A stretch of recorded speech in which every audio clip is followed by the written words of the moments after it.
you can see one of the design elements, and the reason you don't have to seal the lower track here is you can see the way that curls up at the end, that there's an overhang of the upper. It's like an awning over the lower, and that allows all that water to come sweeping down and be fed off the back here. So you don't want to seal this lower channel here, because if you do, then all the water doesn't flow down to that lower channeling properly. So we got that sealed now. I'm very happy. I don't think there's going to be any intrusion.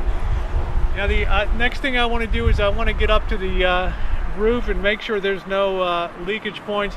Then we can address. I guess you're ready. Did you buff that out? Yeah, I want to buff this out if you want to. Yeah, let's see. Yeah. Let's see what the results are now after we got the wax sitting on there for about 10 minutes. And it should come to a shiny luster. Right. Yeah, just turn that rag over a little bit, and it's got a real luster to it now. So actually the how does that look now, Rosie? It looks beautiful. The whole rig decaling can be brought back to that beautiful lustrous point right there. So we'll see what we can do today. I want to clean up some of these silicone over. I'm going to spend a little time up on the roof making sure that we don't have any leaks. But isn't that gorgeous, that color? Yep. On there. Look at how beautifully that decal with the same sort of oxidation before and after we had up here, and that'll bring that back beautifully. So the Lisa Marie will look probably better than it's looked in. Really brought it back, yeah, beautiful. Color. So you don't need it painted. You just need to bust through that layer of oxidation. Anytime you see this stuff on its oxidation with the abrasive sponge, with the sponge on there going lightly and swirling and everything, it does a really good job. So isn't that beautiful? And you can shine that and buff that to a satin finish. It used to look like that. Yeah, it used to look like this over here, but now it can look like that. So that's your project. So I'm going to go ahead and go check for some more water leakage here. Paying it forward at Wing Bull headquarters. Okay guys, the next thing I'm doing is focusing on the application of the sealants around the windows, and you can see some rubbing compound got into the silicone and some other things. You can see the top side up there has a really rough seal to it. So just to show you how this can be brought back, I'm not going to be able to do the front to clean. I wish I could. Right now I'm just not going to have time this trip, but that would clean up real easily. But this shows you how the other side can clean up here. I've got that really cleaned back good right now. It's still sealed perfectly. It's not going to leak, and it's putting a real good bead in there. So I'm going to go ahead and address that other side. Marshall's done this down here that shows there's a big difference in doing the bluing compared to the oxidation. So I think he's a little pumped up that it's going to look more beautiful. Look how nice it looks out here. Shows back here. It's going to be this section here, Rosie. Right there. That's it. Just beautiful the way that cleaned up, and the whole rig could look that nice. So I'm gonna. You guys can go get something to eat. I'm just going to work right through here. Yep, McGuire's polishing compound. Yep, a little bit of elbow grease, not too much. You don't want to punch through. Yeah, so there we go. You can actually wet that a little bit too for rubbing compounds. Okay guys, there's a site you thought you wouldn't see. Marshall doing a little work at Winged Bull headquarters and bringing back that decaling and everything and making that look good. That's going to be a long-term project. We've now finished the window on this side, and I don't know how much I'm going to be able to do. That thing's really been ghettoized up there. As far as the sides go, all the overdue of silicone has now been removed. It's been de-ghettoized on this side. It really looks nice. What do you think, Mr. X? Looking pretty good? What? Yeah, I want to kind of get him to pay it forward a little bit and be maybe stimulated to do a little pride and a little work in the rig. So I actually captured him on film working over here today.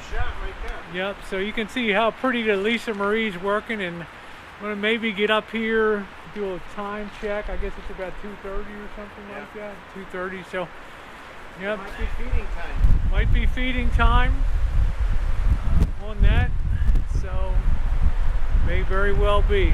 So yep, looking good. It's been a really good effort today. So yep, looking good. All right, it's time now to start checking in on the leak and see where the water tank leak is here. And I'll have a light for you here. Yep, so we'll take a look and see what's going on. Let's just see how it's configured first of all. Okay. In here, we got the windows all cleaned up, everything except the front, and it looks really good now. I'm going to show you the drain valve for the water, and then I'm going to show you the where it's leaking from. So here we go, lifting it up. Okay. All right, let me get the ladder out of your way here. All right. So what we need is just a prop here to hold this open in the middle. Right. It'll do fine. And there's the water drain valve there. Do you see that? Uh-huh. Now that should drain the whole system, right? Where is it at? Somewhere over there. Do you see that? Yeah, I'm looking at your film. Yeah, there it is right there. The seat belt's in the way. Yeah. You see that? That's the water drain valve there. And that's where your leak is? No, the leak is right here. Okay. This is where the... all right, you're not getting that on That's where it's leaking from. Let me get the light in. Okay. It's leaking from that lip and then going down there. Okay, so now... and then the other side of the hose is hooked up here. You tried sealing. Now, you've not removed that hose, right? No, because I was afraid it might break. Okay. So I just put it on tighter, but it's still coming out. The water's still leaking out. All right. Well, if the tank is... like what we need to do is prop up this couch. We've got to do that because I can't effectively work. So Mr. X might have a 2x4 or some kind of... Last time he kind of tied it to the seat belt, but... Yeah, well, I'm saying today there might be... yeah. Yeah, just drop it down while we find a piece of wood that can do. Okay. There's a fill pipe that's not sealed enough here, so Marshall's concern is pulling this off and up, and we don't want to put any torsional or up or down force on this plastic because this is this really brittle grade, food grade plastic here. It's not like milk jugs. No, this is really brittle. So what the trick is to go out pulling force and also helping along with the screwdriver a little bit. So that's what we're going to do is try to carefully back this off, and then we're going to reseal with a little bit of PVC vinyl sealer on here. Okay, should make it real good. So I'm going to try to back off that pipe now. All right, so we backed it off a bit. It's kind of checked now, and resealed at a different point with less of the tube. It seems counterintuitive, but less of the tube on the fill. Got that really tight, so we'll see how we do on filling if we get any leaks or anything like that. I've always suggested to Marshall that you not fill above a 3/4 line if you're going to fill up a water tank, because you're risking leaks. Okay.